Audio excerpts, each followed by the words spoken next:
Chapter 1. Once when I was 6, I saw a magnificent picture in a book about the jungle called True Stories. It showed a boa constrictor swallowing a wild beast.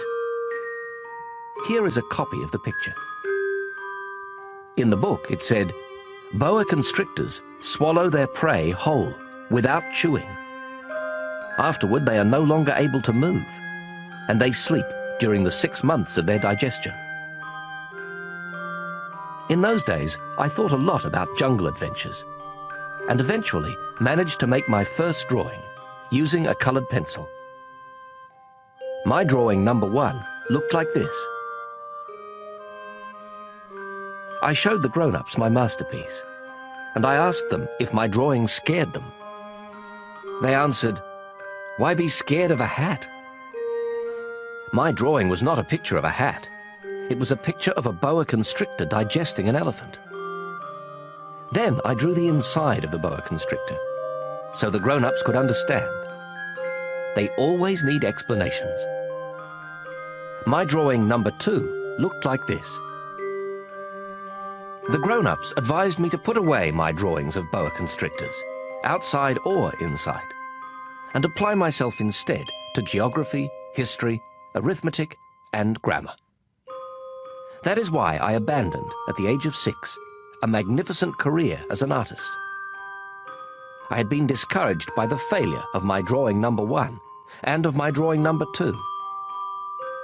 Grown-ups never understand anything by themselves, and it is exhausting for children to have to provide explanations over and over again.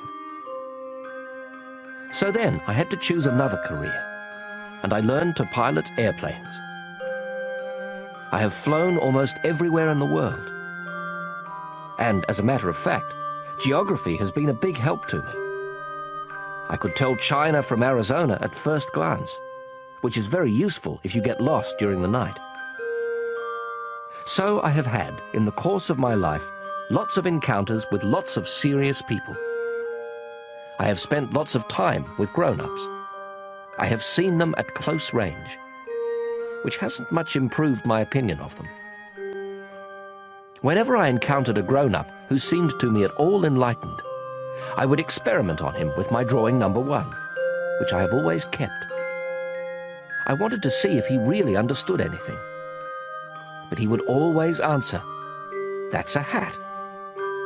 Then I wouldn't talk about boa constrictors or jungles or stars. I would put myself on his level and talk about bridge and golf and politics and neckties. And my grown-up was glad to know such a reasonable person. Chapter 2. So I lived all alone, without anyone I could really talk to, until I had to make a crash landing in the Sahara Desert 6 years ago. Something in my plane's engine had broken, and since I had neither a mechanic nor passengers in the plane with me, I was preparing to undertake the difficult repair job by myself. For me, it was a matter of life or death. I had only enough drinking water for 8 days. The first night, then, I went to sleep on the sand 1,000 miles from any inhabited country. I was more isolated than a man shipwrecked on a raft in the middle of the ocean. So you could imagine my surprise when I was awakened at daybreak by a funny little voice saying, "Please, draw me a sheep." What? Draw me a sheep. I leapt up as if I had been struck by lightning. I rubbed my eyes hard. I stared, and I saw an extraordinary little fellow staring back at me very seriously. Here is the best portrait I managed to make of him later on. But of course, my drawing is much less attractive than my model. This is not my fault. My career as a painter was discouraged at the age of 6 by the grown-ups, and I have never learned to draw anything except boa constrictors, outside and inside. So I stared wide-eyed at this apparition. Don't forget that I was 1,000 miles from any inhabited territory. Yet this little fellow seemed to be neither lost nor dying of exhaustion, hunger or thirst. Nor did he seem scared to death. There was nothing in his appearance that suggested a child lost in the middle of the desert, 1,000 miles from any inhabited territory. When I finally managed to speak, I asked him, "But what are you doing here?" And then he repeated, very slowly and very seriously, "Please, draw me a sheep." In the face of an overpowering mystery, you don't dare disobey. Absurd as it seemed, 1,000 miles from all inhabited regions, and in danger of death, I took a scrap of paper and a pen out of my pocket. But then I remembered that I had mostly studied geography, history, arithmetic, and grammar, and I told the little fellow, rather crossly, that I didn't know how to draw. He replied, "That doesn't matter. Draw me a sheep." Since I had never drawn a sheep, I made him one of the only 2 drawings I knew how to make, the one of the boa constrictor from outside. And I was astounded to hear the little fellow answer, "No, no, I don't want an elephant inside a boa constrictor.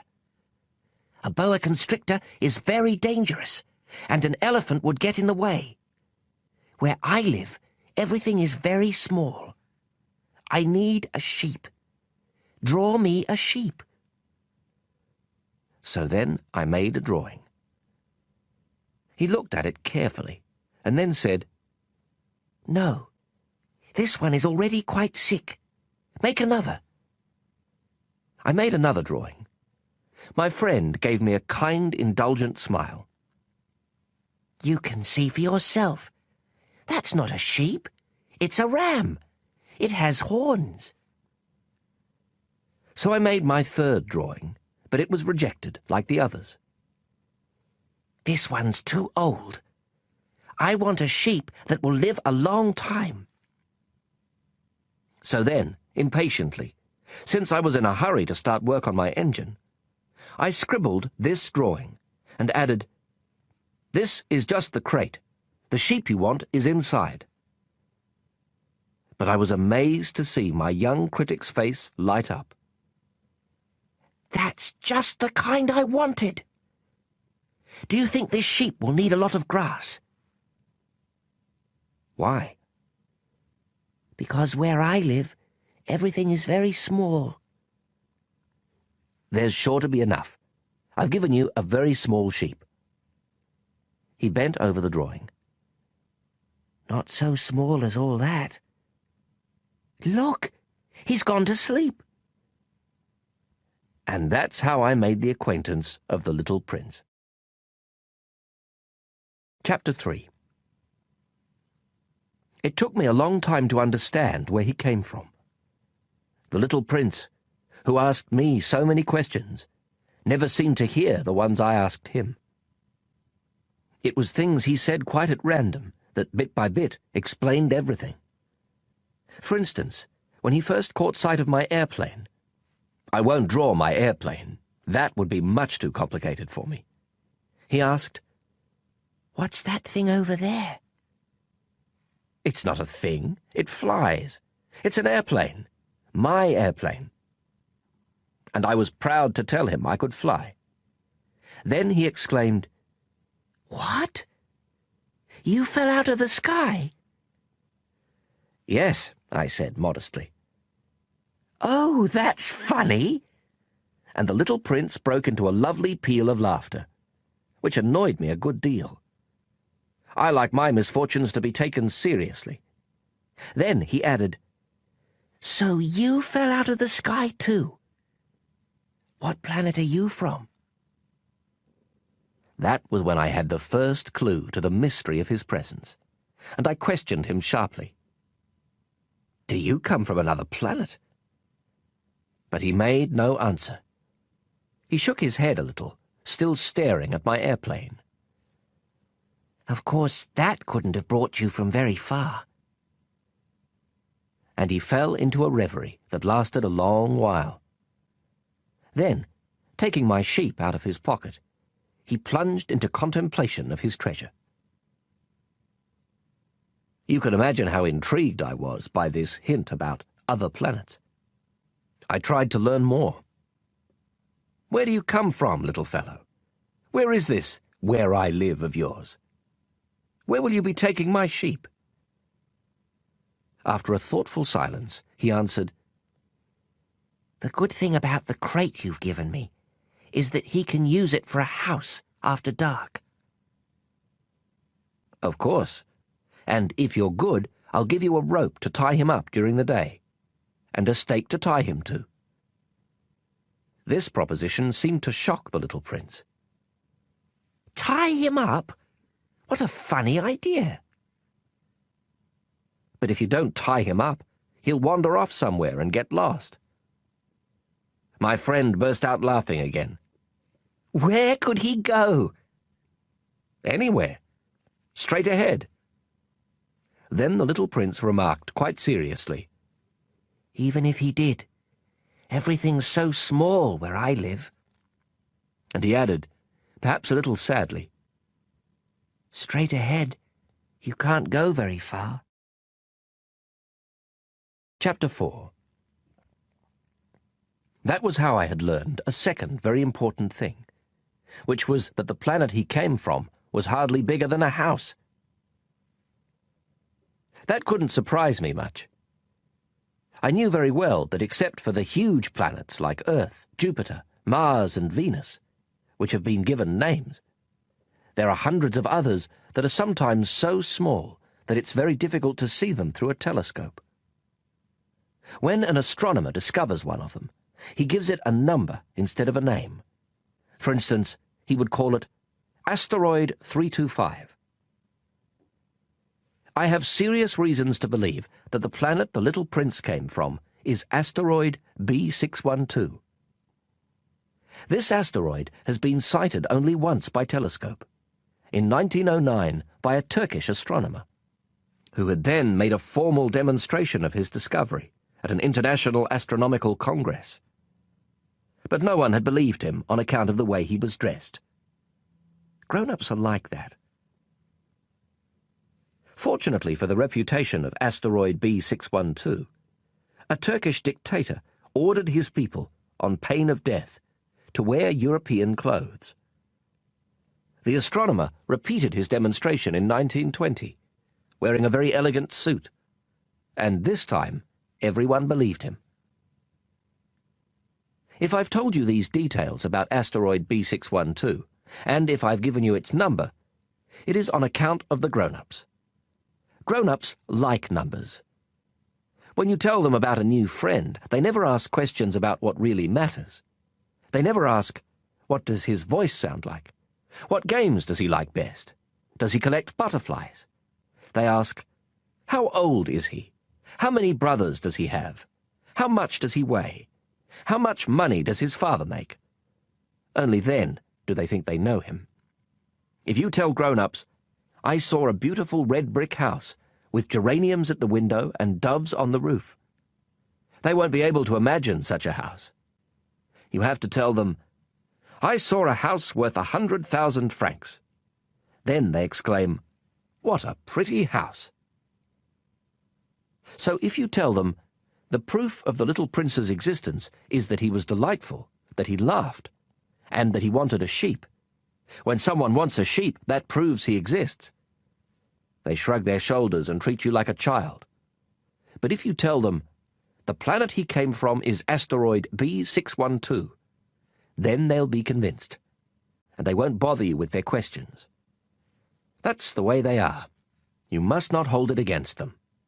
Children should be very understanding of grown-ups. But of course, those of us who understand life couldn't care less about numbers. I should have liked to begin this story like a fairy tale. I should have liked to say, once upon a time there was a little prince who lived on a planet hardly any bigger than he was, and who needed a friend. For those who understand life, that would sound much truer. The fact is, I don't want my book to be taken lightly. Telling these memories is so painful for me. It's already been 6 years since my friend went away, taking his sheep with him. If I try to describe him here, it's so I won't forget him. It's sad to forget a friend. Not everyone has had a friend. And I might become like the grown-ups, who are no longer interested in anything but numbers. Which is still another reason why I've bought a box of paints and some pencils. It's hard to go back to drawing at my age, when you've never made any attempts since the one of a boa from inside and the one of a boa from outside at the age of 6. I'll certainly try to make my portraits as true to life as possible. But I'm not entirely sure of succeeding. One drawing works, and the next no longer bears any resemblance. And I'm a little off on his height, too. In this one, the little prince is too tall, and here he's too short. And I'm uncertain about the colour of his suit.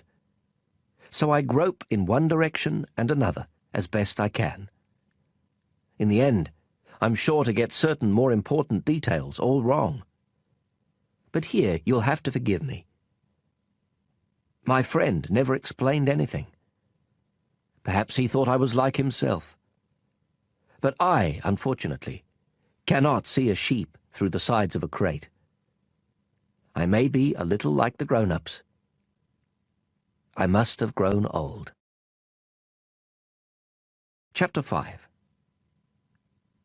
Every day I'd learn something about the little prince's planet, about his departure, about his journey. It would come quite gradually in the course of his remarks. This was how I learned on the 3rd day about the drama of the baobabs. This time, too, I had the sheep to thank, for suddenly the little prince asked me a question, as if overcome by a grave doubt. Isn't it true that sheep eat bushes? Yes, that's right. Ah, I'm glad. I didn't understand why it was so important that sheep should eat bushes, but the little prince added, And therefore they eat baobabs too. I pointed out to the little prince that baobabs are not bushes but trees as tall as churches, and that even if he took a whole herd of elephants back to his planet, that herd couldn't finish off a single baobab. The idea of a herd of elephants made the little prince laugh. We'd have to pile them on top of one another. But he observed perceptively. Before they grow big, baobabs start out by being little. True enough. But why do you want your sheep to eat little baobabs? He answered. Oh, come on. You know. As if we were talking about something quite obvious.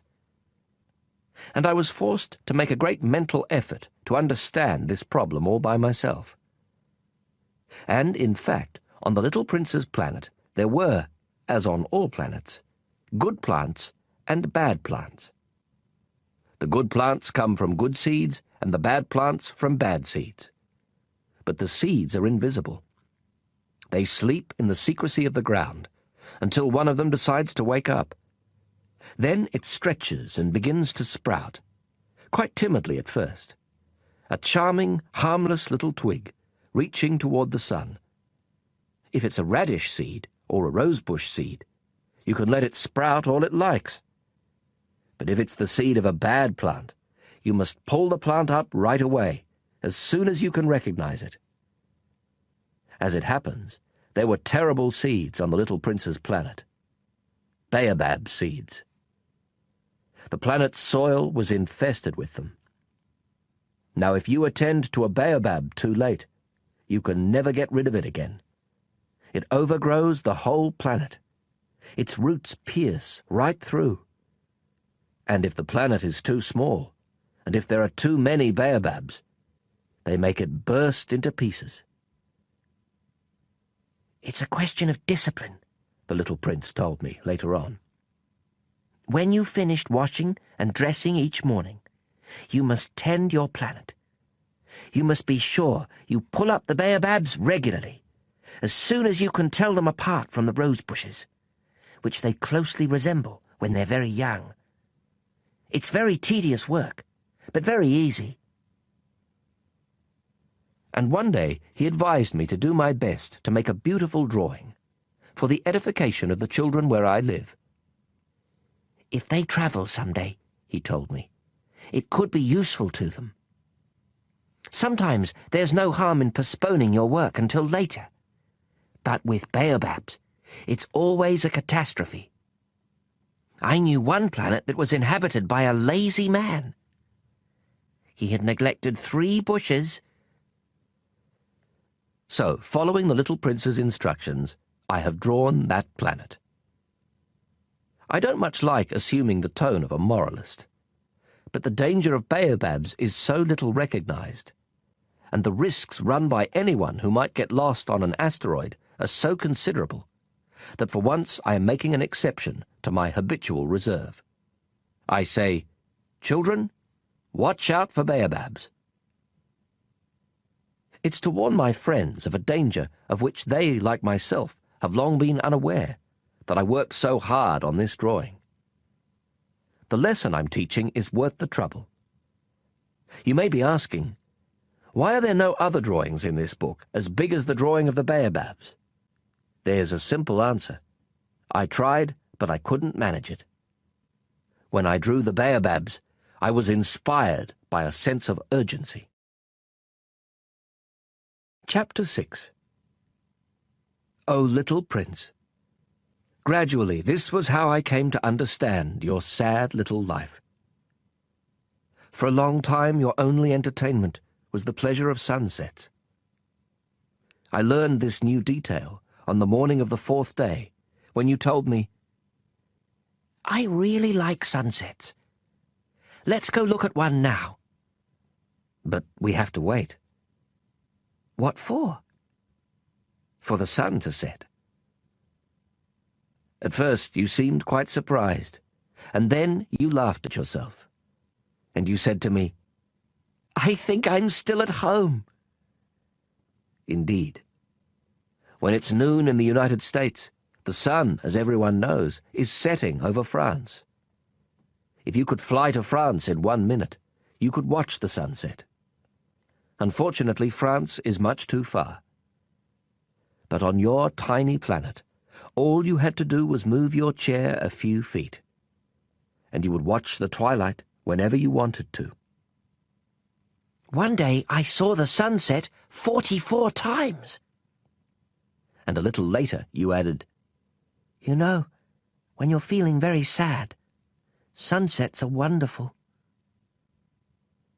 On the day of the 44 times, were you feeling very sad? But the little prince didn't answer. Chapter 7. On the 5th day, thanks again to the sheep, another secret of the little prince's life was revealed to me. Abruptly, with no preamble, he asked me, as if it were the fruit of a problem long pondered in silence. If a sheep eats bushes, does it eat flowers too? A sheep eats whatever it finds. Even flowers that have thorns? Yes, even flowers that have thorns. Then what good are thorns? I didn't know. At that moment I was very busy, trying to unscrew a bolt that was jammed in my engine. I was quite worried, for my plane crash was beginning to seem extremely serious, and the lack of drinking water made me fear the worst. What good are thorns? The little prince never let go of a question once he had asked it. I was annoyed by my jammed bolt, and I answered without thinking. Thorns are no good for anything. They're just the flower's way of being mean. Oh. But after a silence, he lashed out at me with a sort of bitterness. I don't believe you. Flowers are weak. They're naive. They reassure themselves whatever way they can. They believe their thorns make them frightening.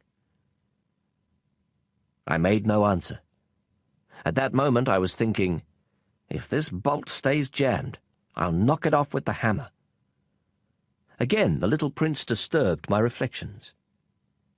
Then you think flowers No, not at all. I don't think anything. I just said whatever came into my head. I'm busy here with something serious. He stared at me, astounded. Something serious?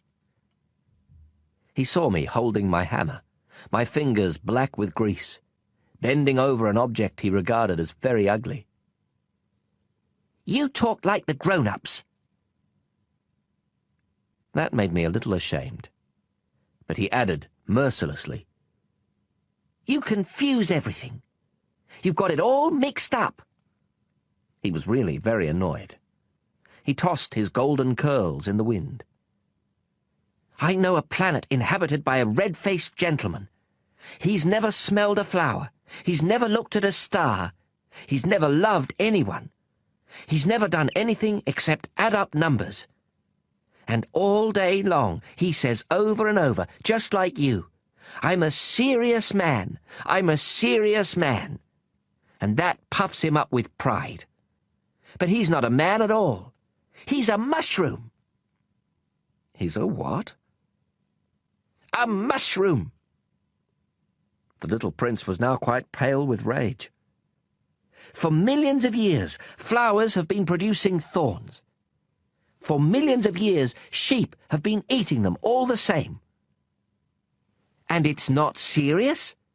Trying to understand why flowers go to such trouble to produce thorns that are good for nothing? It's not important, the war between the sheep and the flowers?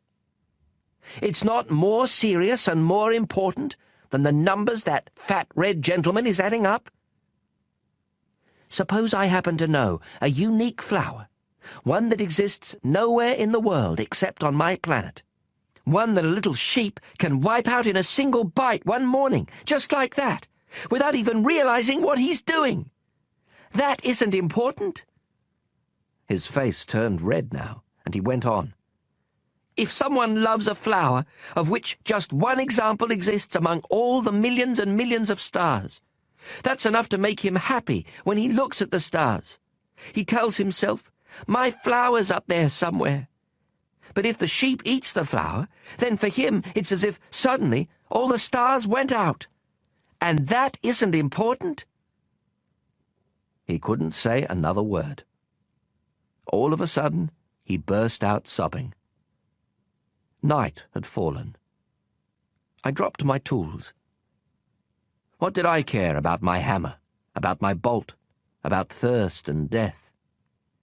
There was on one star, on one planet, on mine, the Earth, a little prince to be consoled. I took him in my arms. I rocked him. I told him, the flower you love is not in danger. I'll draw you a muzzle for your sheep. I'll draw you a fence for your flower. I didn't know what to say. How clumsy I felt. I didn't know how to reach him, where to find him. It's so mysterious, the land of tears. Chapter 8. I soon learned to know that flower better. On the little prince's planet, there had always been very simple flowers, decorated with a single row of petals, so that they took up no room at all and got in no one's way. They would appear one morning in the grass and would fade by nightfall. But this one had grown from a seed brought from who knows where, and the little prince had kept a close watch over a sprout that was not like any of the others. It might have been a new kind of baobab. But the sprout soon stopped growing and began to show signs of blossoming.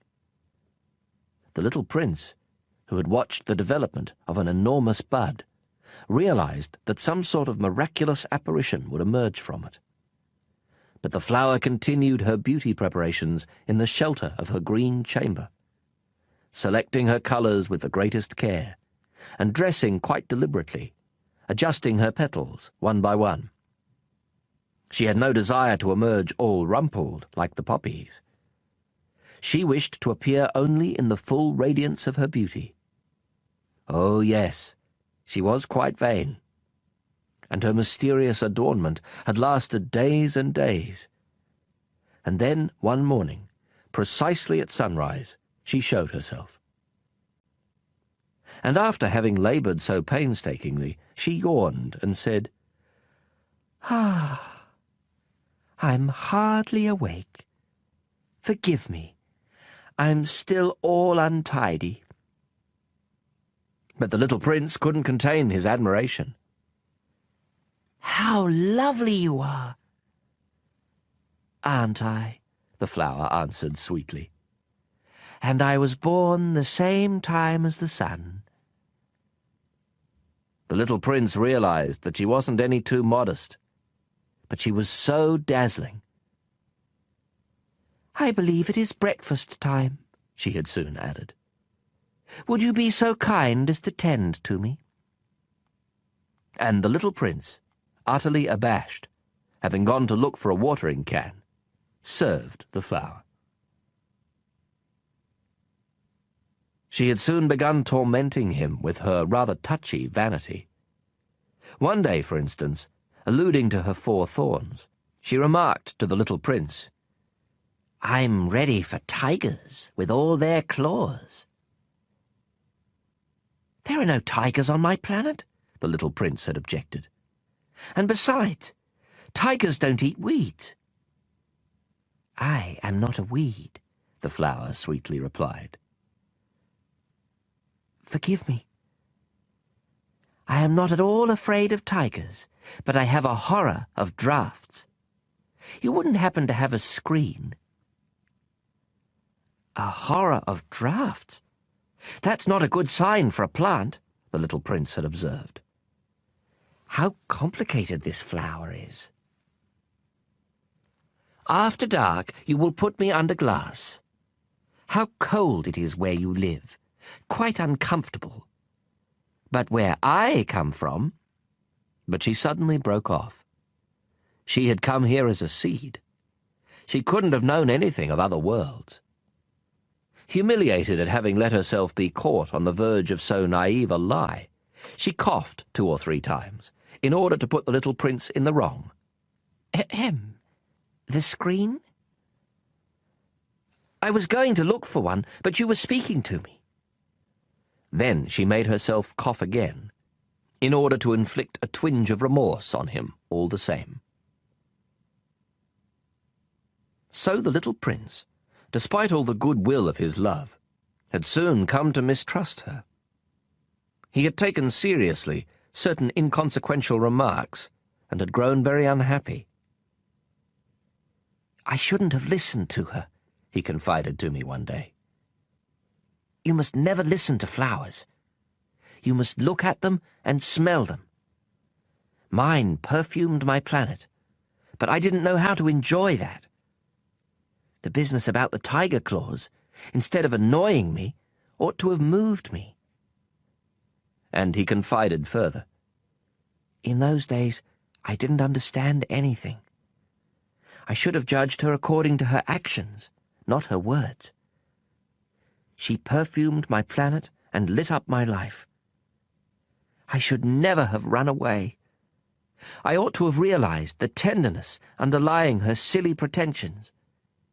Flowers are so contradictory. But I was too young to know how to love her." Chapter 9.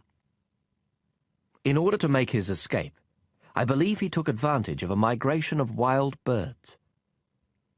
On the morning of his departure, he put his planet in order. He carefully raked out his active volcanoes. The little prince possessed 2 active volcanoes, which were very convenient for warming his breakfast. He also possessed 1 extinct volcano. But, as he said, "You never know." So he raked out the extinct volcano too. If they are properly raked out, volcanoes burn gently and regularly, without eruptions. Volcanic eruptions are like fires in a chimney. Of course, on our Earth we are much too small to rake out our volcanoes. That is why they cause us so much trouble. The little prince also uprooted, a little sadly, the last baobab shoots. He believed he would never be coming back. But all these familiar tasks seemed very sweet to him on this last morning. And when he watered the flower one last time, and put her under glass, he felt like crying. "Goodbye," he said to the flower. But she did not answer him. "Goodbye," he repeated. The flower coughed, but not because she had a cold. "I've been silly," she told him at last. "I ask your forgiveness. Try to be happy." He was surprised that there were no reproaches. He stood there, quite bewildered, holding the glass bell in mid-air. He failed to understand this calm sweetness. "Of course I love you," the flower told him. "It was my fault you never knew. It doesn't matter. But you were just as silly as I was. Try to be happy. Put that glass thing down. I don't want it any more." "But the wind. My cold isn't that bad. The night air will do me good. I'm a flower." "But the animals. I need to put up with 2 or 3 caterpillars if I want to get to know the butterflies. Apparently they're very beautiful. Otherwise, who will visit me? You'll be far away. As for the big animals, I'm not afraid of them. I have my own claws." And she naively showed her 4 thorns. Then she added, "Don't hang around like this, it's irritating. You made up your mind to leave, now go." For she didn't want him to see her crying. She was such a proud flower.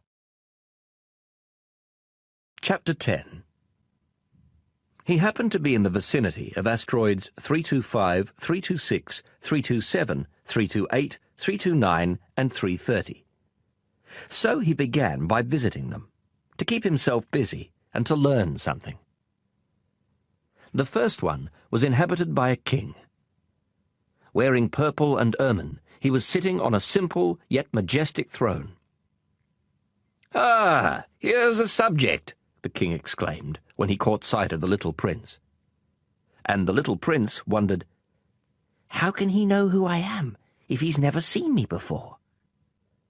He didn't realize that for kings, the world is extremely simplified. All men are subjects. "Approach the throne so I can get a better look at you," said the king, very proud of being a king for someone at last. The little prince looked around for a place to sit down, but the planet was covered by the magnificent ermine cloak.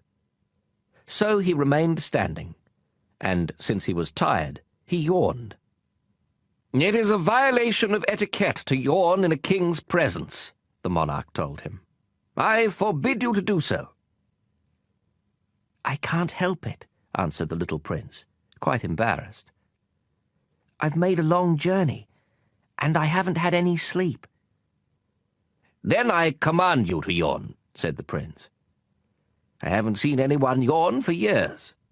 For me, yawns are a curiosity. Come on, yawn again. It is an order." "That intimidates me. I can't do it now," said the little prince, blushing deeply. "Well, well," the king replied. "Then I command you to yawn sometimes, and sometimes to, He was sputtering a little and seemed annoyed. For the king insisted that his authority be universally respected. He would tolerate no disobedience, being an absolute monarch. But since he was a kindly man, all his commands were reasonable. "If I were to command," he would often say, "if I were to command a general to turn into a seagull, and if the general did not obey, that would not be the general's fault, it would be mine." "May I sit down?" the little prince timidly inquired. "I command you to sit down," the king replied, majestically gathering up a fold of his ermine robe. But the little prince was wondering. The planet was tiny. Over what could the king really reign? "Sire," he ventured, "excuse me for asking." "I command you to ask," the king hastened to say. "Sire, over what do you reign?" "Over everything," the king answered with great simplicity. "Over everything?" With a discreet gesture, the king pointed to his planet, to the other planets, and to the stars. "Over all that?" asked the little prince. "Over all that," the king answered. For not only was he an absolute monarch, but a universal monarch as well. "And do the stars obey you?" "Of course," the king replied. "They obey immediately. I tolerate no insubordination." Such power amazed the little prince. If he had wielded it himself, he could have watched not 44, but 72, or even 100, even 200 sunsets on the same day, without ever having to move his chair. And since he was feeling rather sad, on account of remembering his own little planet, which he had forsaken, he ventured to ask a favor of the king. "I'd like to see a sunset. Do me a favor, Your Majesty. Command the sun to set." If I commanded a general to fly from one flower to the next like a butterfly, or to write a tragedy, or to turn into a seagull, and if the general did not carry out my command, which of us would be in the wrong, the general or me?" "You would be," said the little prince, quite firmly. "Exactly. One must command from each what each can perform," the king went on. "Authority is based first of all upon reason. If you command your subjects to jump in the ocean, there will be a revolution. I am entitled to command obedience because my orders are reasonable." "Then my sunset?" insisted the little prince, who never let go of a question once he had asked it. "You shall have your sunset. I shall command it. But I shall wait, according to my science of government, until conditions are favorable." "And when will that be?" inquired the little prince. "Well, well," replied the king, first consulting a large calendar. "Well, well, that will be that will be tonight around 7:40, and you'll see how well I am obeyed." The little prince yawned. He was regretting his lost sunset. And besides, he was already growing a little bored. "I have nothing further to do here," he told the king. "I'm going to be on my way." "Do not leave," answered the king, who was so proud of having a subject. "Do not leave. I shall make you my minister." "A minister of what?" Of justice." "But there's no one here to judge." "You never know," the king told him. "I have not yet explored the whole of my realm. I am very old. I have no room for a carriage, and it wearies me to walk." "Oh, but I've already seen for myself," said the little prince, leaning forward to glance one more time at the other side of the planet. "There's no one over there either." "Then you shall pass judgment on yourself," the king answered. "That is the hardest thing of all. It is much harder to judge yourself than to judge others. If you succeed in judging yourself, it's because you are truly a wise man." "But I can judge myself anywhere," said the little prince. "I don't need to live here." "Well, well," the king said. "I have good reason to believe that there is an old rat living somewhere on my planet. I hear him at night. You could judge that old rat. From time to time, you will condemn him to death. That way his life will depend on your justice. But you'll pardon him each time, for economy's sake. There's only one rat." "I don't like condemning anyone to death," the little prince said. "And now I think I'll be on my way." "No," said the king. The little prince, having completed his preparations, had no desire to aggrieve the old monarch. "If your Majesty desires to be promptly obeyed, he should give me a reasonable command. He might command me, for instance, to leave before this minute is up. It seems to me that conditions are favourable." The king having made no answer, the little prince hesitated at first, and then, with a sigh, took his leave. "I make you my ambassador," the king hastily shouted after him. He had a great air of authority. "Grown-ups are so strange," the little prince said to himself as he went on his way. Chapter 11. The second planet was inhabited by a very vain man. "Ah, a visit from an admirer," he exclaimed, when he caught sight of the little prince, still at some distance. To vain men, other people are admirers. "Hello," said the little prince. "That's a funny hat you're wearing." "It's for answering acclamations," the very vain man replied. "Unfortunately, no one ever comes this way." "Is that so?" said the little prince, who did not understand what the vain man was talking about. "Clap your hands," directed the man. The little prince clapped his hands, and the vain man tipped his hat in modest acknowledgement. "This is more entertaining than the visit to the king," the little prince said to himself, and he continued clapping. The very vain man continued tipping his hat in acknowledgement. After 5 minutes of this exercise, the little prince tired of the game's monotony. "And what would make the hat fall off?" he asked. But the vain man did not hear him. Vain men never hear anything but praise. "Do you really admire me a great deal?" he asked the little prince.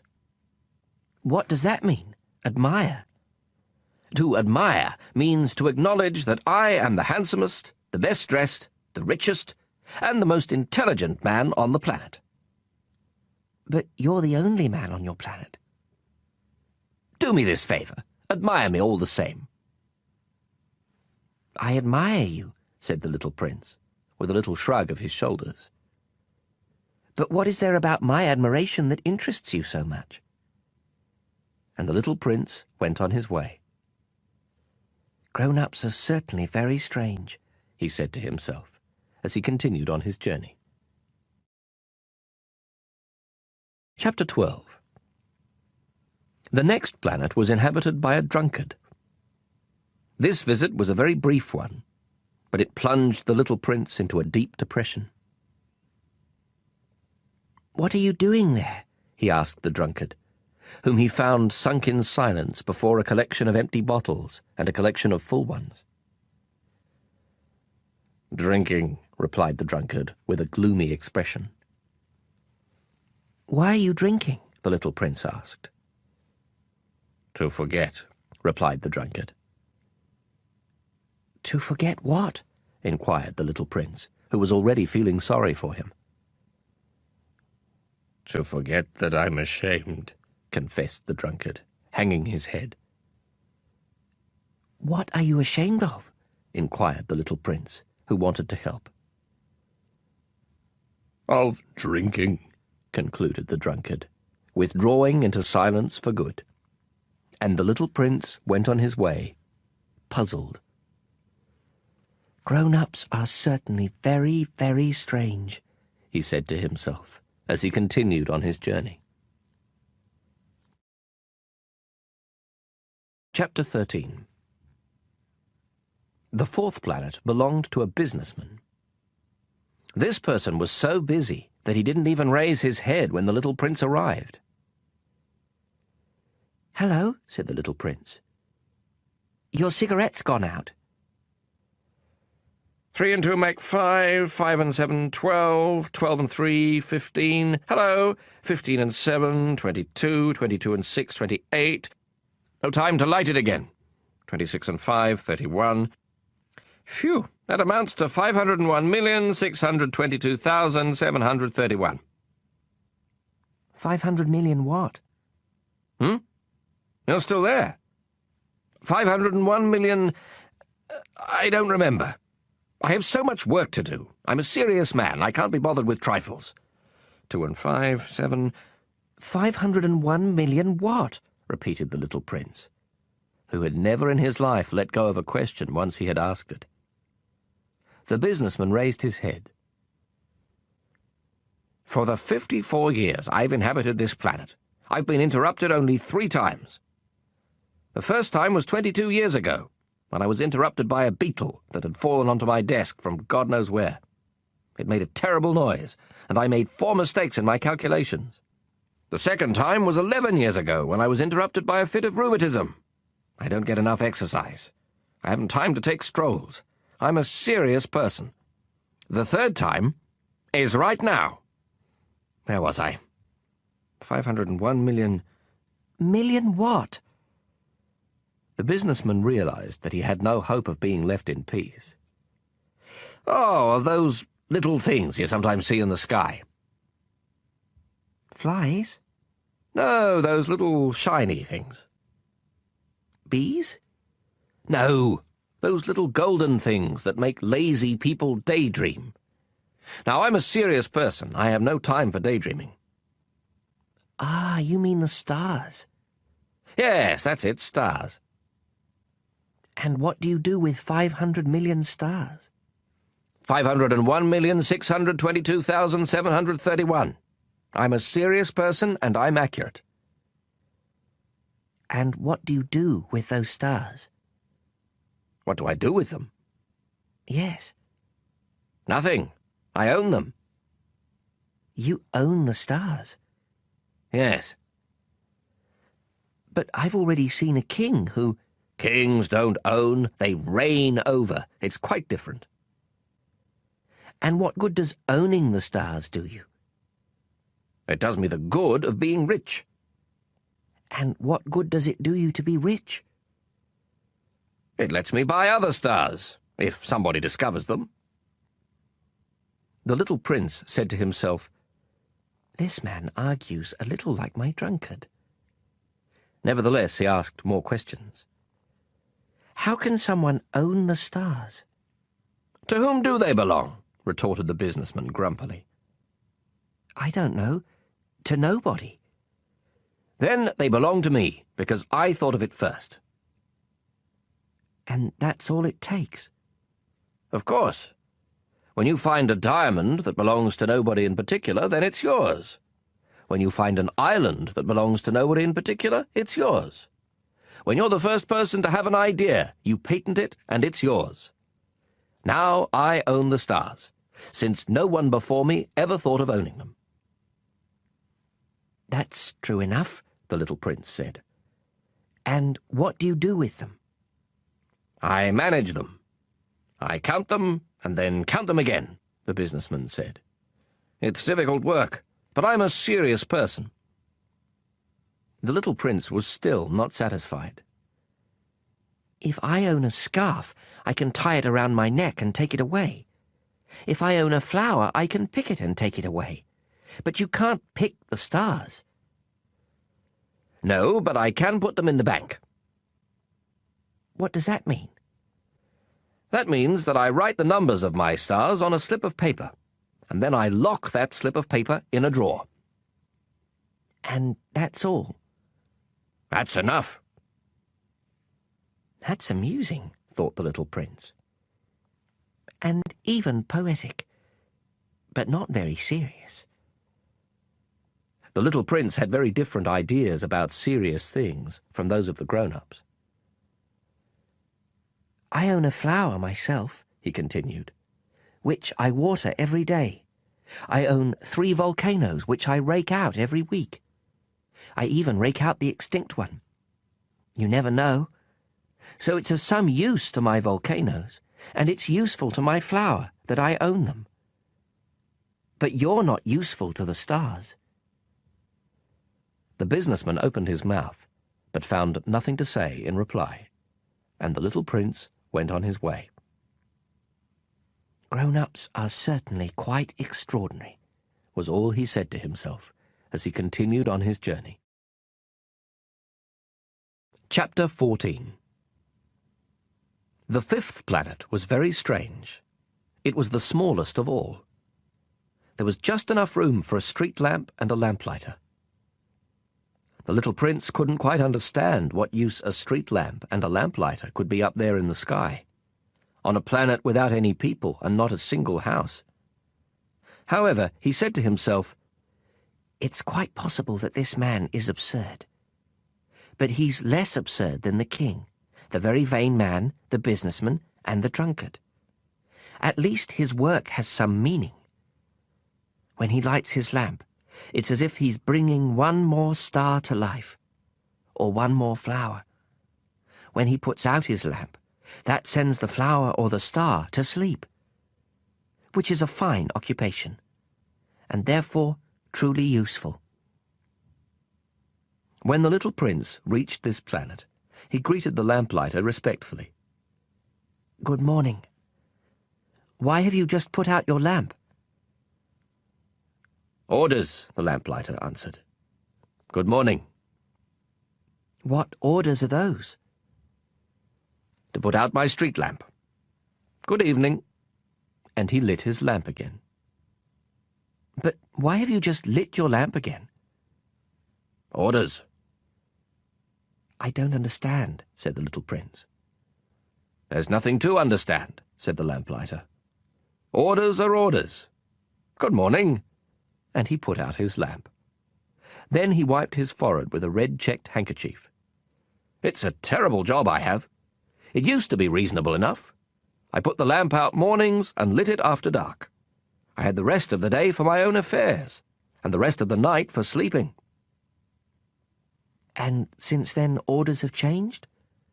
Orders haven't changed, the lamplighter said. That's just the trouble. Year by year the planet is turning faster and faster, and orders haven't changed. Which means? Which means that now that the planet revolves once a minute, I don't have an instant's rest. I light my lamp and turn it out once every minute. That's funny. Your days here are 1 minute long. It's not funny at all, the lamplighter said. You and I have already been talking to each other for a month. A month? Yes, 30 minutes. 30 days. Good evening. And he lit his lamp. The little prince watched him, growing fonder and fonder of this lamplighter, who was so faithful to orders. He remembered certain sunsets that he himself used to follow in other days, merely by shifting his chair. He wanted to help his friend. You know, I can show you a way to take a rest whenever you want to. I always want to rest, the lamplighter said, for it is possible to be faithful and lazy at the same time. The little prince continued. Your planet is so small that you can walk around it in 3 strides. All you have to do is walk more slowly, and you'll always be in the sun.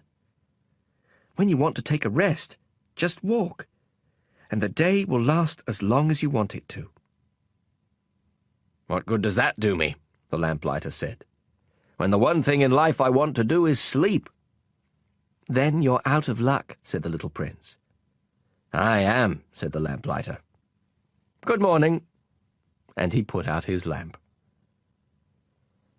Now that man, the little prince said to himself as he continued on his journey, that man would be despised by all the others, by the king, by the very vain man, by the drunkard, by the businessman. Yet he's the only one who doesn't strike me as ridiculous. Perhaps it's because he's thinking of something besides himself. He heaved a sigh of regret and said to himself again, That man is the only one I might have made my friend. But his planet is really too small. There's not room for 2. What the little prince dared not admit was that he most regretted leaving that planet because it was blessed with 1,440 sunsets every 24 hours.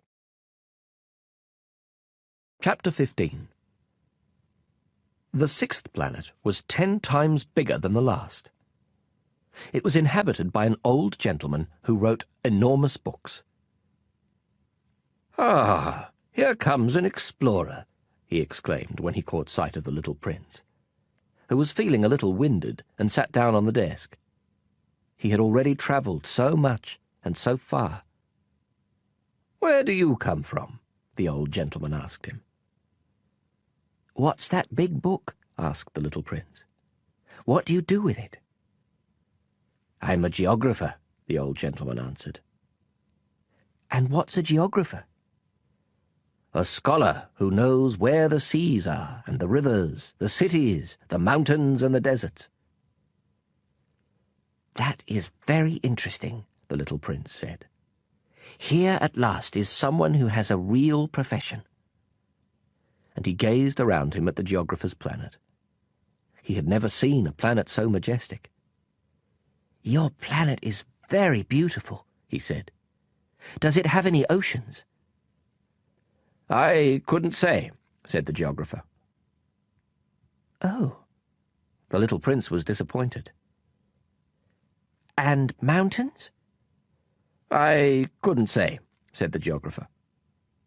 And cities and rivers and deserts? "I couldn't tell you that either," the geographer said. But you're a geographer. "You're right," said the geographer. "But I'm not an explorer. There's not one explorer on my planet. A geographer doesn't go out to describe cities, rivers, mountains, seas, oceans, and deserts. A geographer is too important to go wandering about. He never leaves his study. But he receives the explorers there. He questions them, and he writes down what they remember. And if the memories of one of the explorers seem interesting to him, then the geographer conducts an inquiry into that explorer's moral character." Why is that? "Because an explorer who told lies would cause disasters in the geography books, as would an explorer who drank too much." Why is that? The little prince asked again. "Because drunkards see double, and the geographer would write down 2 mountains where there was only 1. I know someone, said the little prince, who would be a bad explorer. "Possibly. Well, when the explorer's moral character seems to be a good one, an investigation is made into his discovery." By going to see it? "No, that would be too complicated. But the explorer is required to furnish proofs. For instance, if he claims to have discovered a large mountain, he is required to bring back large stones from it." The geographer suddenly grew excited. "But you come from far away. You're an explorer. You must describe your planet for me." And the geographer, having opened his logbook, sharpened his pencil. Explorers' reports are first recorded in pencil. Ink is used only after proofs have been furnished. "Well," said the geographer expectantly. "Oh, where I live," said the little prince, "is not very interesting. It's so small. I have 3 volcanoes, 2 active and 1 extinct. But you never know." "You never know," said the geographer. "I also have a flower." "We don't record flowers," the geographer said. "Why not? It's the prettiest thing." "Because flowers are ephemeral." What does ephemeral mean? "Geographies," said the geographer, "are the finest books of all. They never go out of fashion. It is extremely rare for a mountain to change position. It is extremely rare for an ocean to be drained of its water. We write eternal things." "But extinct volcanoes can come back to life," the little prince interrupted. "What does ephemeral mean?" "Whether volcanoes are extinct or active comes down to the same thing for us," said the geographer. "For us, what counts is the mountain. That doesn't change." "But what does ephemeral mean?" repeated the little prince, who had never in all his life let go of a question once he had asked it. It means what is threatened by imminent disappearance. Is my flower threatened by imminent disappearance? Of course. My flower is ephemeral, the little prince said to himself. And she has only 4 thorns with which to defend herself against the world. And I've left her all alone where I live. That was his first impulse of regret. But he plucked up his courage again. Where would you advise me to visit? He asked. The planet Earth, the geographer answered. It has a good reputation. And the little prince went on his way, thinking about his flower. Chapter 16. The 7th planet, then, was the Earth. The Earth is not just another planet. It contains 111 kings, including, of course, the African kings, 7,000 geographers, 900,000 businessmen, 7.5 million drunkards, 311 million vain men. In other words, about 2 billion grown-ups. To give you a notion of the Earth's dimensions, I can tell you that before the invention of electricity, it was necessary to maintain, over the whole of 6 continents, a veritable army of 462,511 lamplighters. Seen from some distance, this made a splendid effect. The movements of this army were ordered like those of a ballet. First came the turn of the lamplighters of New Zealand and Australia. Then these, having lit their street lamps, would go home to sleep. Next it would be the turn of the lamplighters of China and Siberia to perform their steps in the lamplighters' ballet. And then they too would vanish into the wings. Then came the turn of the lamplighters of Russia and India. Then those of Africa and Europe. Then those of South America and of North America. And they never missed their cues for their appearances on stage. It was awe-inspiring. Only the lamplighter of the single street lamp at the North Pole and his colleague of the single street lamp at the South Pole led carefree, idle lives. They worked twice a year. Chapter 17. Trying to be witty leads to lying, more or less. What I just told you about the lamplighters isn't completely true, and I risk giving a false idea of our planet to those who don't know it. Men occupy very little space on Earth. If the 2 billion inhabitants of the globe were to stand close together, as they might for some big public event, they would easily fit into a city block that was 20 miles long and 20 miles wide. You could crowd all humanity onto the smallest Pacific islet. Grown-ups, of course, won't believe you.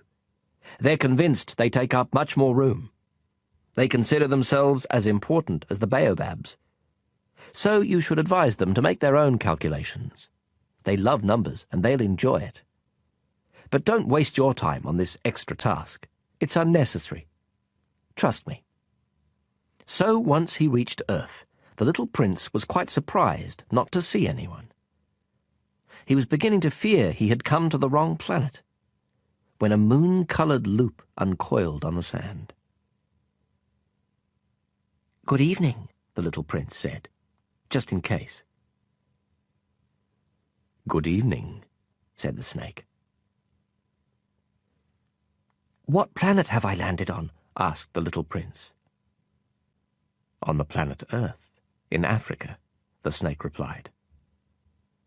"Ah. And are there no people on Earth?" "It's the desert here. There are no people in the desert. Earth is very big," said the snake. The little prince sat down on a rock and looked up into the sky. "I wonder," he said, "if the stars are lit up so that each of us can find his own some day.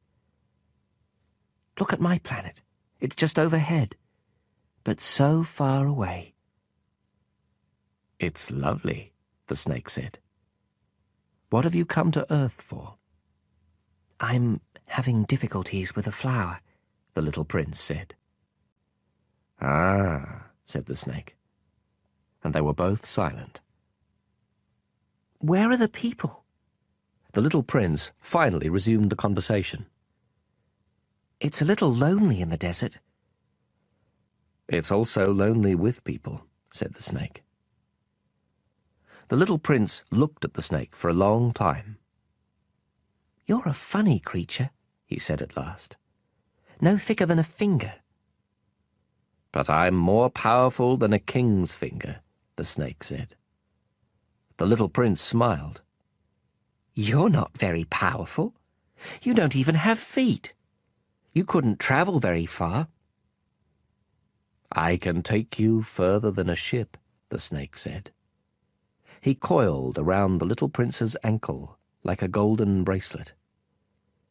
Anyone I touch, I send back to the land from which he came, the snake went on. But you're innocent, and you come from a star. The little prince made no reply. I feel sorry for you, being so weak on this granite earth, said the snake. I can help you some day, if you grow too homesick for your planet. I can— Oh, I understand just what you mean, said the little prince. But why do you always speak in riddles? I solve them all, said the snake. And they were both silent. Chapter 18. The little prince crossed the desert and encountered only one flower. A flower with 3 petals. A flower of no consequence. Good morning, said the little prince. Good morning, said the flower. Where are the people? The little prince inquired politely. The flower had one day seen a caravan passing. People? There are 6 or 7 of them, I believe, in existence. I caught sight of them years ago, but you never know where to find them. The wind blows them away. They have no roots, which hampers them a good deal. Goodbye, said the little prince. Goodbye, said the flower. Chapter 19. The little prince climbed a high mountain. The only mountains he had ever known were the 3 volcanoes, which came up to his knee. And he used the extinct volcano as a footstool. From a mountain as high as this one, he said to himself, I'll get a view of the whole planet and all the people on it. But he saw nothing but rocky peaks as sharp as needles. Hello, he said, just in case. Hello, hello, hello, the echo answered. Who are you? Asked the little prince. Who are you? Who are you? Who are you? The echo answered. Let's be friends. I'm lonely, he said. I'm lonely. I'm lonely. I'm lonely, the echo answered. What a peculiar planet, he thought. It's all dry and sharp and hard. And people here have no imagination. They repeat whatever you say to them.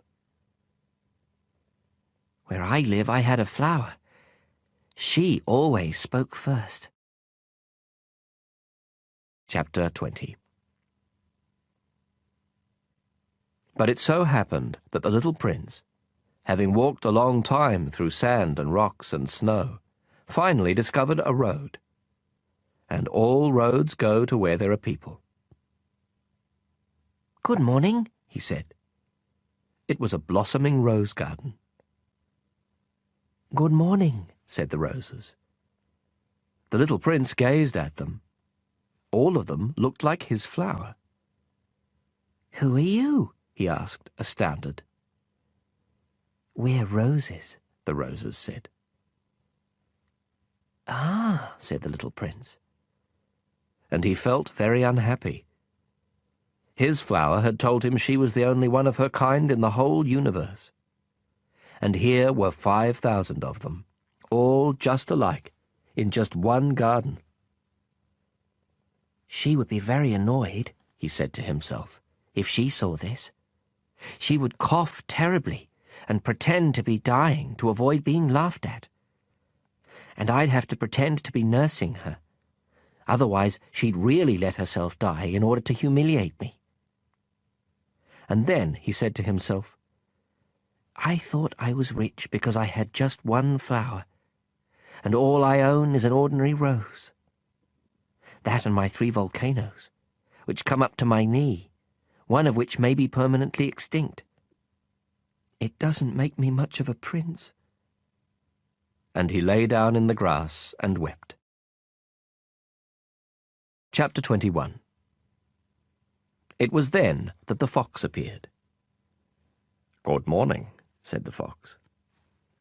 Good morning, The little prince answered politely, though when he turned around he saw nothing. "I'm here," the voice said, "under the apple tree." Who are you? The little prince asked. You're very pretty. "I'm a fox," the fox said. Come and play with me, The little prince proposed. I'm feeling so sad. "I can't play with you," the fox said. "I'm not tamed." Ah, excuse me, said the little prince. But upon reflection he added, What does tamed mean? "You're not from around here," the fox said. "What are you looking for?" I'm looking for people, said the little prince. What does tamed mean? "People," said the fox, "have guns and they hunt. It's quite troublesome. And they also raise chickens. That's the only interesting thing about them. Are you looking for chickens?" No, said the little prince. I'm looking for friends. What does tamed mean? It's something that's been too often neglected. It means to create ties. To create ties. "That's right," the fox said. "For me, you're only a little boy just like 100,000 other little boys. And I have no need of you. And you have no need of me either. For you, I'm only a fox like 100,000 other foxes. But if you tame me, we'll need each other. You'll be the only boy in the world for me. I'll be the only fox in the world for you." I'm beginning to understand, the little prince said. There's a flower. I think she's tamed me. "Possibly," the fox said. "On Earth one sees all kinds of things." Oh, this isn't on Earth, the little prince said. The fox seemed quite intrigued. "On another planet? Yes. Are there hunters on that planet?" No. "Now that's interesting. And chickens?" No. "Nothing's perfect," sighed the fox. But he returned to his idea.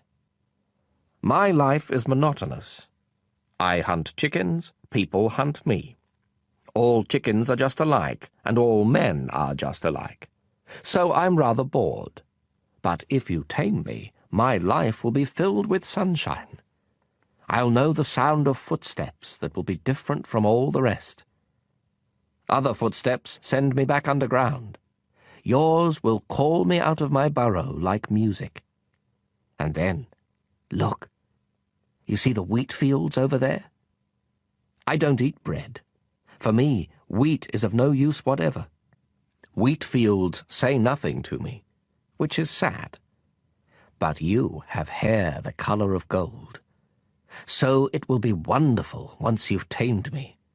The wheat, which is golden, will remind me of you. And I'll love the sound of the wind in the wheat."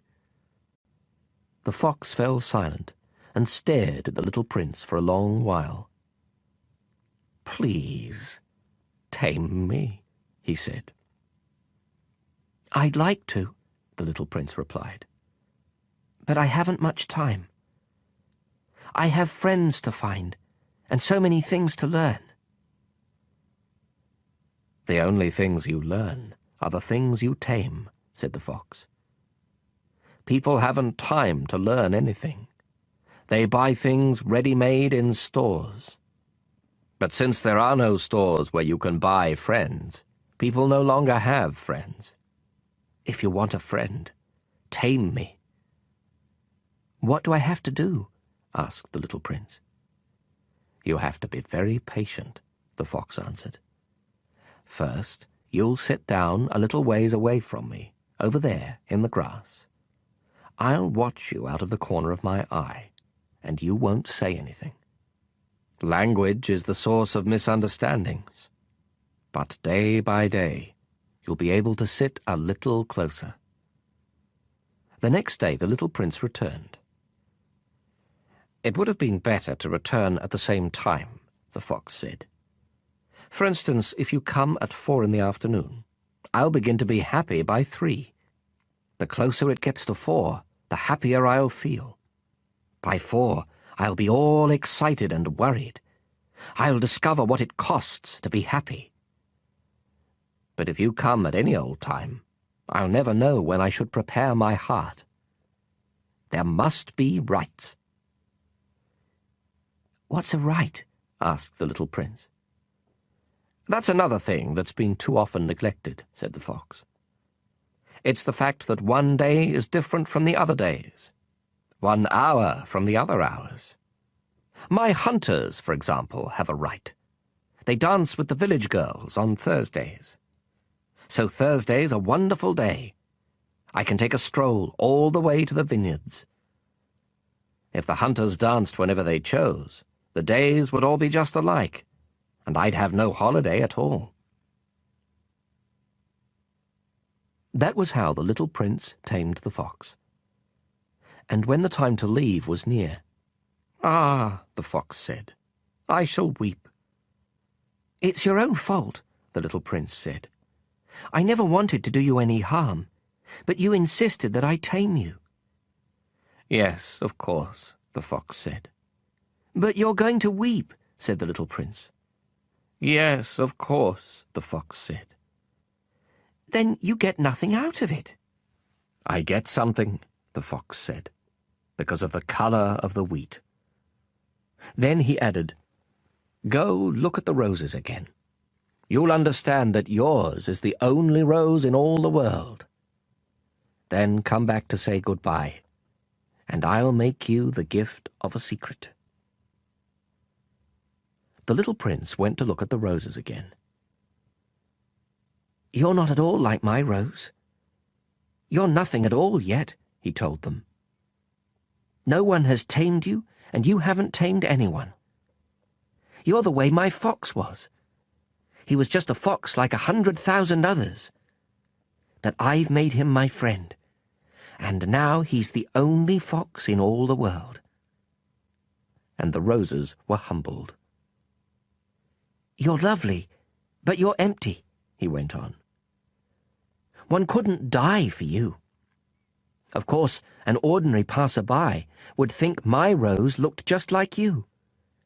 But my rose, all on her own, is more important than all of you together, since she's the one I've watered, since she's the one I put under glass, since she's the one I sheltered behind a screen, since she's the one for whom I killed the caterpillars, except the 2 or 3 for butterflies, since she's the one I listened to when she complained or when she boasted, or even sometimes when she said nothing at all, since she's my rose." And he went back to the fox. "Goodbye," he said. "Goodbye," said the fox. "Here is my secret. It's quite simple. One sees clearly only with the heart. Anything essential is invisible to the eyes." "Anything essential is invisible to the eyes," the little prince repeated, in order to remember. It's the time you spent on your rose that makes your rose so important. "It's The time I spent on my rose, the little prince repeated, in order to remember. People have forgotten this truth, the fox said. But you mustn't forget it. You become responsible forever for what you've tamed. You're responsible for your rose. I'm responsible for my rose, the little prince repeated, in order to remember. Chapter 22. Good morning, said the little prince. Good morning, said the railway switchman. What is it that you do here? Asked the little prince. I sort the travellers into bundles of 1,000, the switchman said. I dispatch the trains that carry them, sometimes to the right, sometimes to the left. And a brightly lit express train, roaring like thunder, shook the switchman's cabin. What a hurry they're in, said the little prince. What are they looking for? Not even the engineer on the locomotive knows, the switchman said. And another brightly lit express train thundered by in the opposite direction. Are they coming back already? Asked the little prince. It's not the same ones, the switchman said. It's an exchange. They weren't satisfied where they were? Asked the little prince. No one is ever satisfied where he is, the switchman said. And a third brightly lit express train thundered past. Are they chasing the first travellers? Asked the little prince. They're not chasing anything, the switchman said. They're sleeping in there, or else they're yawning. Only the children are pressing their noses against the window panes. Only the children know what they're looking for, said the little prince. They spend their time on a rag doll, and it becomes very important. And if it's taken away from them, they cry. They're lucky, the switchman said. Chapter 23. Good morning, said the little prince. Good morning, said the sales clerk. This was a sales clerk who sold pills invented to quench thirst. Swallow one a week, and you no longer feel any need to drink. Why do you sell these pills? They save so much time, the sales clerk said. Experts have calculated that you can save 53 minutes a week. And what do you do with those 53 minutes? Whatever you like. If I had 53 minutes to spend as I liked, the little prince said to himself, I'd walk very slowly towards a water fountain. Chapter 24. It was now the 8th day since my crash landing in the desert, and I'd listened to the story about the sales clerk as I was drinking the last drop of my water supply. Ah, I said to the little prince, your memories are very pleasant, but I haven't yet repaired my plane. I have nothing left to drink, and I too would be glad to walk very slowly toward a water fountain. My friend the fox told me. Little fellow, this has nothing to do with the fox. Why? Because we're going to die of thirst. The little prince didn't follow my reasoning, and answered me, It's good to have had a friend, even if you're going to die. Myself, I'm very glad to have had a fox for a friend. He doesn't realize the danger, I said to myself. He's never hungry or thirsty.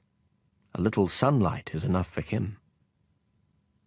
But the little prince looked at me and answered my thought. I'm thirsty too. Let's find a well. I made an exasperated gesture. It is absurd looking for a well at random in the vastness of the desert. But even so, we started walking. When we had walked for several hours in silence, night fell and stars began to appear. I noticed them as in a dream, being somewhat feverish on account of my thirst. The little prince's words danced in my memory. "So you're thirsty too?" I asked. But he didn't answer my question. He merely said to me, "Water can also be good for the heart." I didn't understand his answer, but I said nothing. I knew by this time that it was no use questioning him. He was tired. He sat down. I sat down next to him. And after a silence, he spoke again. "The stars are beautiful because of a flower you don't see." I answered, "Yes, of course." And without speaking another word, I stared at the ridges of sand in the moonlight. "The desert is beautiful," the little prince added. And it was true. I've always loved the desert. You sit down on a sand dune, you see nothing, you hear nothing. And yet something shines, something sings in that silence. "What makes the desert beautiful," the little prince said, "is that it hides a well somewhere." I was surprised by suddenly understanding that mysterious radiance of the sands. When I was a little boy, I lived in an old house, and there was a legend that a treasure was buried in it somewhere. Of course, no one was ever able to find the treasure. Perhaps no one even searched. But it cast a spell over that whole house. My house hid a secret in the depths of its heart. "Yes," I said to the little prince. "Whether it's a house or the stars or the desert, what makes them beautiful is invisible." "I'm glad," he said. "You agree with my fox." As the little prince was falling asleep, I picked him up in my arms and started walking again. I was moved. It was as if I was carrying a fragile treasure. It actually seemed to me there was nothing more fragile on earth.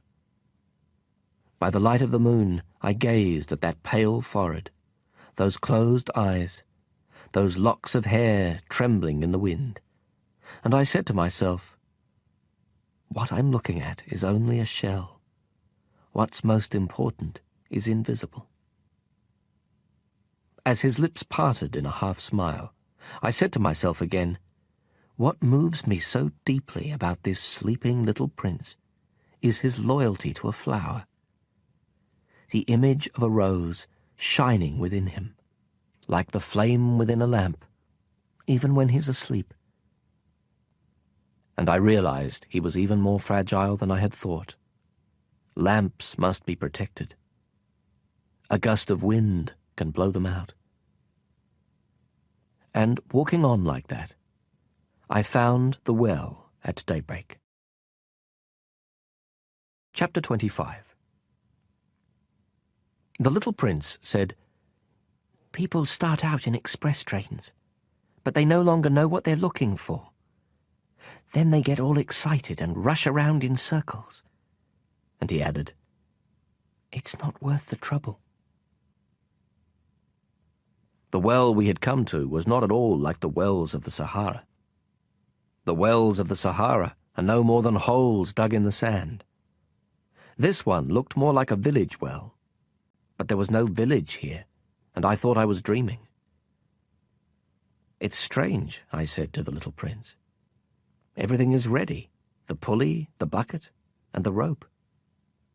He laughed, grasped the rope, and set the pulley working. And the pulley groaned the way an old weather vane groans when the wind has been asleep a long time. "Hear that?" said the little prince. "We've awakened this well, and it's singing." I didn't want him to tire himself out.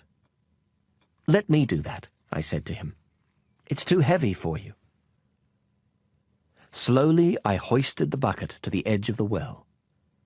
I set it down with great care. The song of the pulley continued in my ears, and I saw the sun glisten on the still trembling water. "I'm thirsty for that water," said the little prince. Let me drink some." And I understood what he'd been looking for. I raised the bucket to his lips. He drank, eyes closed. It was as sweet as a feast. That water was more than merely a drink. It was born of our walk beneath the stars, of the song of the pulley, of the effort of my arms. It did the heart good, like a present. When I was a little boy, the Christmas tree lights, the music of midnight mass, the tenderness of people's smiles, made up in the same way the whole radiance of the Christmas present I received. "People where you live," the little prince said, "grow 5,000 roses in one garden, yet they don't find what they're looking for." "They don't find it," I answered. "And yet what they're looking for could be found in a single rose, or a little water." "Of course," I answered. And the little prince added, "But eyes are blind. You have to look with the heart." I had drunk the water. I could breathe easy now. The sand at daybreak is honey-coloured, and that colour was making me happy too. Why then did I also feel so sad? "You must keep your promise," said the little prince, sitting up again beside me. "What promise?" "You know, a muzzle for my sheep. I'm responsible for this flower." I took my drawings out of my pocket. The little prince glanced at them and laughed as he said, "Your baobabs look more like cabbages." "Oh." I had been so proud of the baobabs. "Your fox, his ears, look more like horns, and they're too long." And he laughed again. "You're being unfair, my little prince," I said. "I never knew how to draw anything but boas from the inside and boas from the outside." "Oh, that'll be all right," he said. "Children understand." So then I drew a muzzle, and with a heavy heart I handed it to him.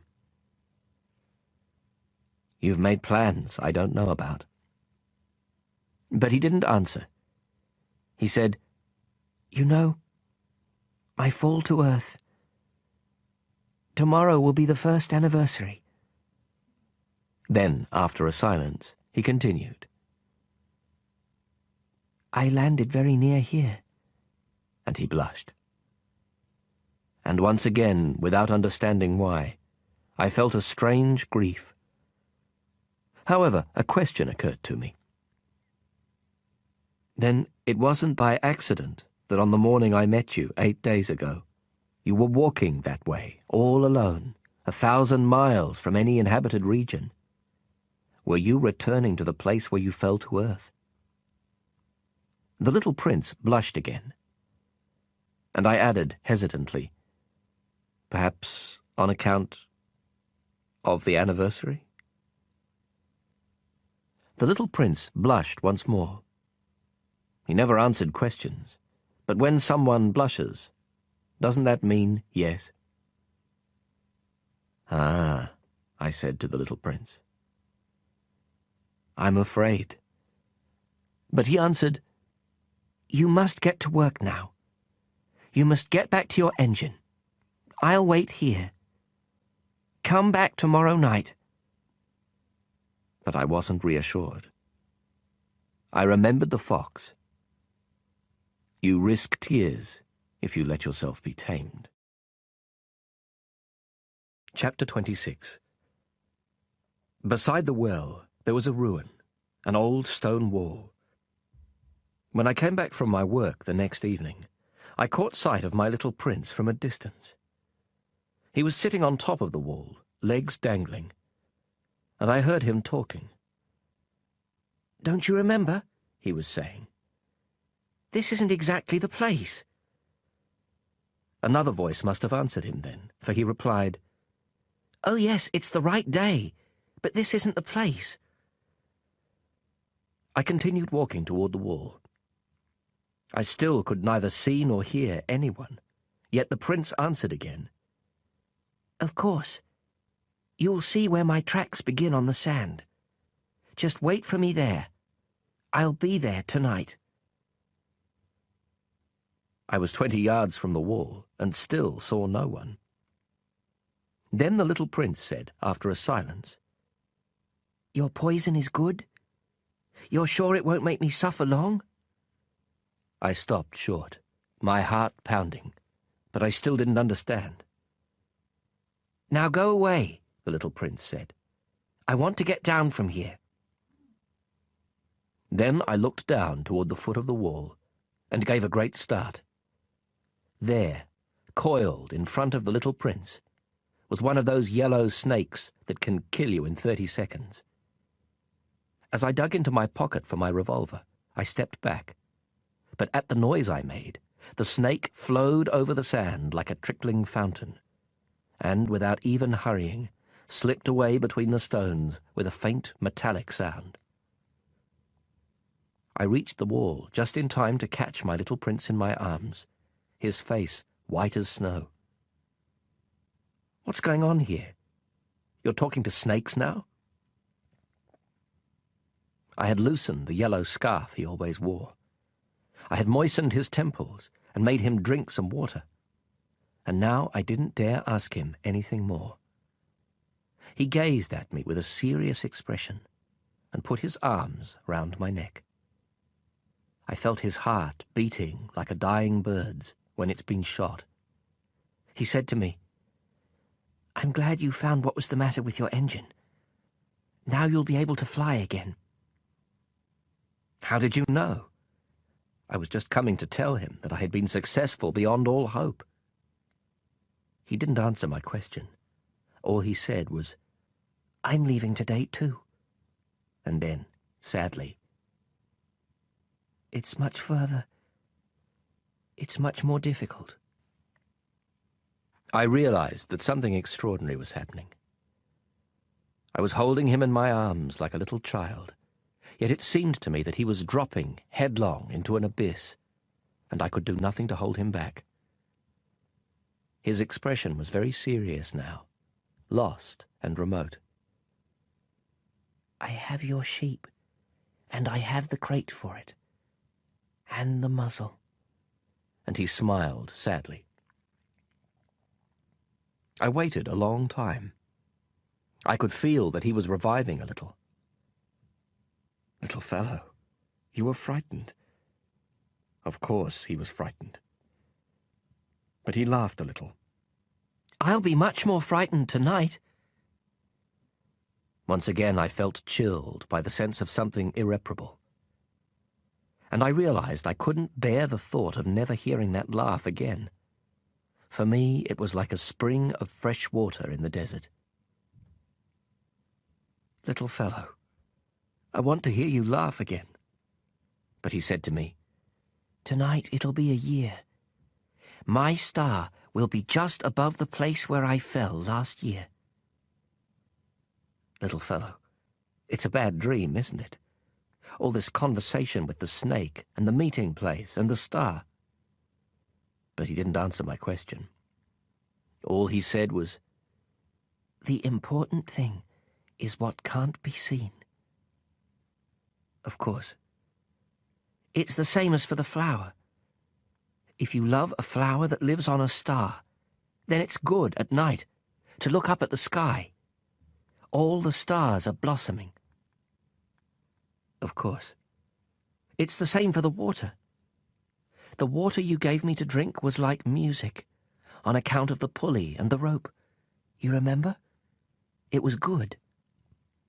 Of course. At night you look up at the stars. It's too small where I live for me to show you where my star is. It's better that way. My star will be one of the stars for you. So you'll like looking at all of them. They'll all be your friends. And besides, I have a present for you. He laughed again. Ah, little fellow, I love hearing that laugh. That'll be my present. Just that. It'll be the same as for the water. What do you mean? People have stars, but they aren't the same. For travelers, the stars are guides. For other people, they're nothing but tiny lights. And for still others, for scholars, they're problems. For my businessmen, they were gold. But all those stars are silent stars.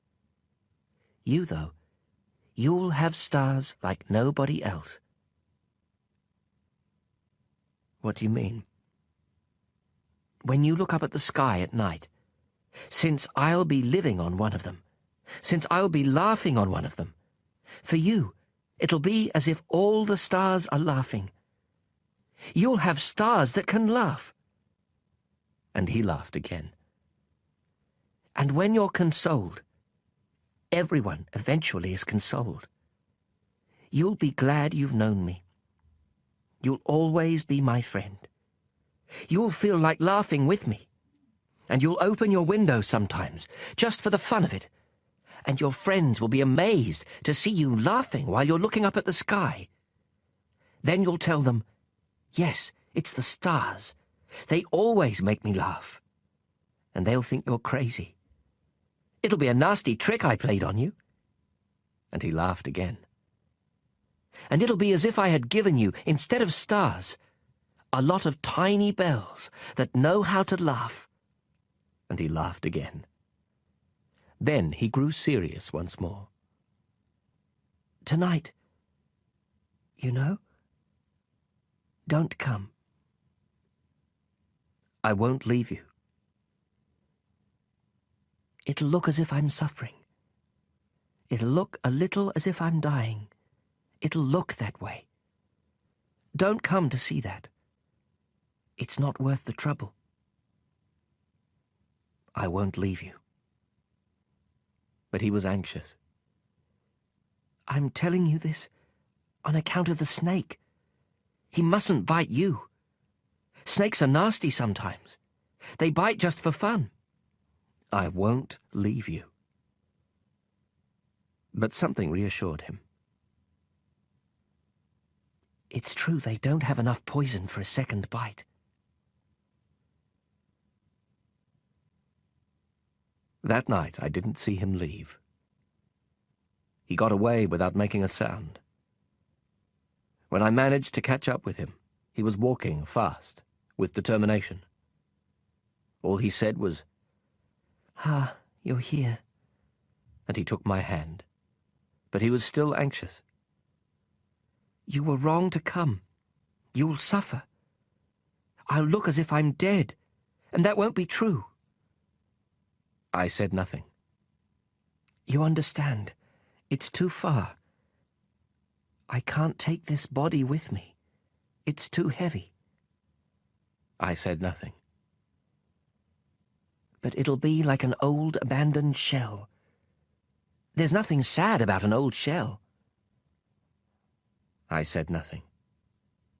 He was a little disheartened now, but he made one more effort. It'll be nice, you know. I'll be looking at the stars too. All the stars will be wells with a rusty pulley. All the stars will pour out water for me to drink. I said nothing. And it'll be fun.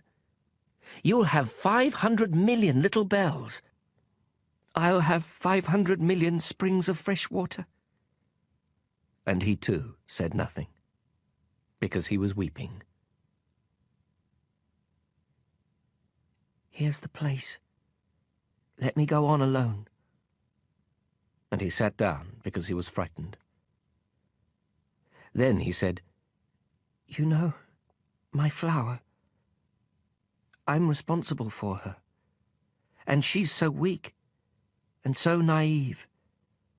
She has 4 ridiculous thorns to defend her against the world. I sat down too, because I was unable to stand any longer. He said, There. That's all. He hesitated a little longer, then he stood up. He took a step. I couldn't move. There was nothing but a yellow flash close to his ankle. He remained motionless for an instant. He didn't cry out. He fell gently, the way a tree falls. There wasn't even a sound because of the sand.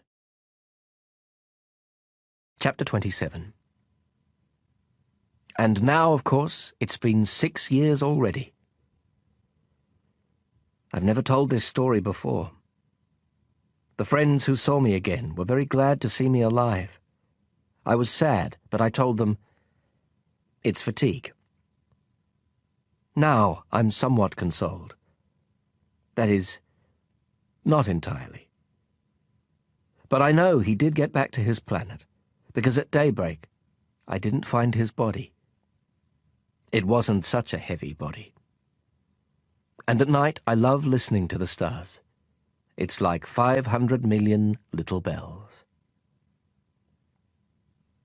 But something extraordinary has happened. When I drew that muzzle for the little prince, I forgot to put in the leather strap. He could never have fastened it on his sheep. And then I wonder, what's happened there on his planet? Maybe the sheep has eaten the flour. Sometimes I tell myself, of course not. The little prince puts his flour under glass, and he keeps close watch over his sheep. Then I'm happy, and all the stars laugh sweetly. Sometimes I tell myself, anyone might be distracted once in a while, and that's all it takes. One night he forgot to put her under glass, or else the sheep got out without making any noise during the night. Then the bells are all changed into tears.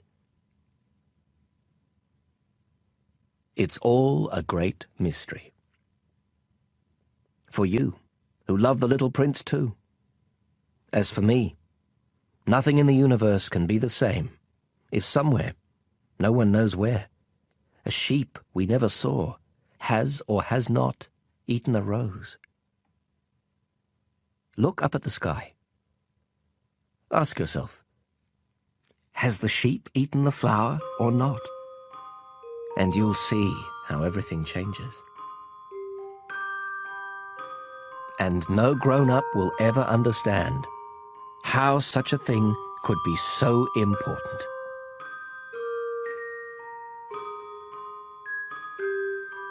For me, this is the loveliest and the saddest landscape in the world.